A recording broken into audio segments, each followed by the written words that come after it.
Rama agrotech, शेती तुमची, खात्री आमची.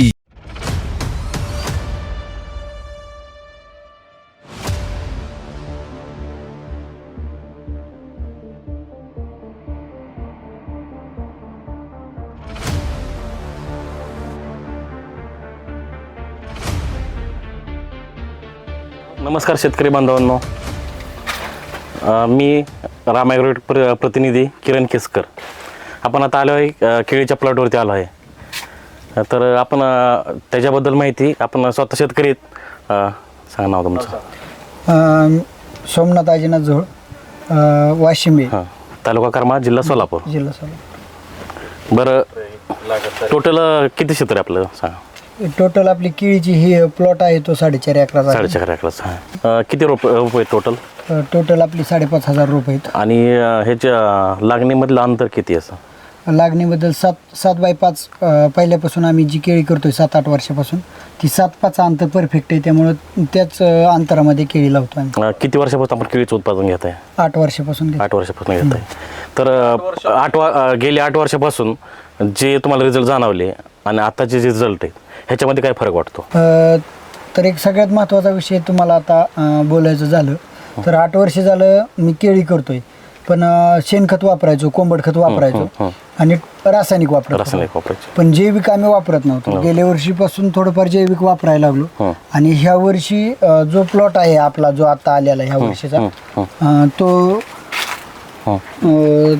तर हा प्लॉटमध्ये मी ज्यावेळेस तुमचं रामाचे प्रोडक्ट टोटल वापरले, ह्या रामाच्या प्रोडक्टमध्ये मला पूर्ण रिझल्ट भेटले. पहिल्यांदा आपण तुम्हाला ज्ञानशक्ती दिली आणि रूट मॅजिक दिलं होतं. त्याचा रिझल्ट कसा जाणवला तुम्हाला? आपल्याला अगोदर सगळ्यात महत्वाचा विषय रूट मॅजिकचा हा जबरदस्त मुळीसाठी रिझल्ट आहे. आणि नंतर ज्ञानशक्ती दिल्यानंतर त्याचा पण रिझल्ट छान आला. म्हणजे जी काळोखी आज जी कॅनोपी आहे किंवा बागेचा पाला जे टिकून राहिला आहे तो फक्त आपल्या प्रोडक्टमुळेच राहिला आहे, हे तरी माझ्या 100% लक्षात आले. कारण का रासायनिकनी एवढा पाला टिकत नाही. ठीक. आणि जेव्हा तुम्हाला काय प्रॉब्लेम आलता आणि त्यावेळेस लोक काय बोलले तुम्हाला, म्हणजे काय सांगता बागेत काय अडचण आली? बागेमध्ये काय अडचण आली ती आणि त्यावेळेस तुम्ही म्हणजे त्याच्यावर काय सोल्युशन केलं, तुम्ही काय उपाय केले? बागेमध्ये प्रॉब्लेममध्ये सगळ्यात अगोदर आपल्याला ह्याच्यामध्ये निमॅटोडचा जास्त प्रादुर्भाव वाटत होता. बागोबाग केल्यामुळं मुळीसाठी कंटिन्यू प्रॉब्लेम यायचा. तुमचं रूट मॅजिक आणि आपलं निमकरज कापरचा 2-3 डोसेस घेतले. कसं वाटलं तुम्हाला तो रिझल्ट? टॉप रिझल्ट वाटले. मुळी बंद पडली नाही आणि दुसरी कुठलंच बुरशीनाशक वापरण्याची आवश्यकता मला ह्याला पडलीच नाही. आणि त्याच्यानंतर आपण रामा ॲग्रोटेकचं बायोसमृद्धी केळी स्पेशल पण वापरलं. हो, मोदक वापरलं. त्याच्यानंतर मायक्रोरायझा वापरला पण रामा ॲग्रोटेकचं. परत बायोक्रांती वापरलं. तर ह्याचा रिझल्ट तुम्हाला कसा वाटला? वादर तुम्ही केमिकल यूज करता आणि ऑर्गॅनिकचं रामा ॲग्रोटेक कसं वाटलं, म्हणजे रिझल्ट कसे वाटले तुम्हाला? दरवर्षी आज ज्या स्टेजला आपली बाग आहे या स्टेजला येईपर्यंत वॉटर सोल्युबलच्या मी कंटिन्यू ग्रेडनुसार बॅगा घेत होतो. पण ह्या वर्षी एक 10% फक्त मी वॉटर सोल्युबल वापरले ह्याला आणि पूर्ण आपलं वापरले.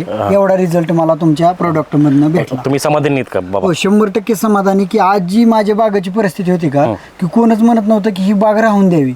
म्हणजे अशा परिस्थितीमधून तुमच्या केवळ आपल्या रामा माझ्यासाठी एक म्हणजे थोडक्यात वरदानच भेटलं. जेव्हा तुम्ही रामाचं वापरायच्या अगोदर बागेची अवस्था काय होती आपल्या? म्हणजे बागेमध्ये काहीच नव्हतं. बागे म्हणजे पूर्ण निमॅटोडचा प्रादुर्भाव, आपले मुळी चालत नव्हती. मित्र कंपनी काय म्हणायची तुम्हाला त्यावेळेस? मित्र कंपनी त्यांना विचारवा, तुम्ही यांची बाग बघितली यामध्ये म्हणजे काय कशी होती बाग यांची? पहिली बाग काय खराब होती, एवढी झाड व्यवस्थित नव्हती, म्हणजे ठेवायची इच्छाच नव्हती अजिबात नाही. बाग असल्यामुळं एवढे आलं नाही व्यवस्थित त्यांचं. पण नंतर तुमचं प्रोडक्ट वापरल्याच्या नंतर रिझल्ट भेटला चांगला. कशी वाटते बाग आता? काय आता काय पहिल्यासारखं वाटते. आज म्हणजे वाद्याची लेंथ वगैरे सगळं ज्यावेळेस लोक काढून टाका म्हणले बाग त्यावेळेस तुम्ही का काढली नाही? म्हणजे एकदा तुम्हाला काय वाटलं रामा ॲग्रोटेक वापरून बघा? वापरून बघा. आणि आपल्या केसकर साहेबांचं इथं शॉपचं ओपनिंग झालं. त्याच दिवशी बाकीचे दुसरे पण रामा ॲग्रोटेकचे सगळे टीम आलती. त्या टीम आल्यानंतर त्यांनी एक कॉन्फिडन्स दिलता की बाबा तुमचं व्यवस्थित होईल. आणि नंतर आम्ही पूर्ण केसकर साहेबांच्या मार्गदर्शनाखाली आम्ही सगळे रामाचे प्रोडक्ट वापरले आणि त्यातून आम्हाला समाधानकारक रिझल्ट मिळाला. जसं बोलले होते तसं झालं का? हो, 100%. म्हणजे ज्या आम्हाला जी विश्वास दिलता केसकर साहेबांनी त्यांच्या टीमनी, त्यासाठी आम्ही 100% समाधानी आहोत. ठीक आहे. आता इथून पुढे कसं काय बागेची ग्रोथ वगैरे काय कसं वाटतं? एक नंबर आहे. कशा म्हणजे शंकाच नाही बागामध्ये. पहिल्यांदाच केळी केली ह्या रानात अशी केळी आली सुरुवातीला एकदम. ती 7-8 पिकं घेतल्यानंतर केळी लावली असं काही वाटतच नाही. पहिल्यांदा लावली असं पहिल्यांदा लावली अशा प्रकारे रिझल्ट आम्हाला भेटली. म्हणजे तुम्ही समाधानी आहेत. 100%. खर्चात तफावत. पण तुम्ही इतर शेतकऱ्यांना सांगू इच्छिता की बाबा रामायग्रोटेकचे प्रोडक्ट यूज करा वगैरे असं? हो 100%. आणि वापरतात पण मित्र बाकीचे वापरतात. ऊसाला हे रिझल्ट मस्त आलेत. म्हणजे आणखीन आणि मी तर स्वतः माझा 100% विश्वास आहे. जे की अगोदर रामावर म्हणजे साहेबांची माझी मैत्री होती. अगोदर साहेब मला म्हणायचे तुम्ही सोडा. ज्यावेळेस आम्ही विश्वास ठेवला नाही, पण ज्यावेळेस आमची बागच कोमात गेली त्यावेळेस आम्ही खरोखर साहेबांचं ज्यावेळेस प्रोडक्ट ओपनिंग झालं शॉपचं आणि तिथून पुढे जी साहेबांचं रिझल्ट साहेबांनी काढून दिली तिथून पुढं आम्ही म्हणजे आम्हाला चमत्कार कळाला की रामामध्ये खरोखर चमत्कार आहे आणि त्या चमत्काराचं आज हे आमचं फळ आहे. ठीक आहे. आपण इथून पुढे आपण हार्वेस्टिंगचं शूटिंग घेणार आहे. तर गडाची वादी कशी पडलेली किंवा गडाचं वजन किती राहील, किती चांगली क्वालिटी असेल वगैरे त्याच्यावर आपण जास्त भर दिला जाईल. दिलेल्या माहितीबद्दल धन्यवाद. धन्यवाद.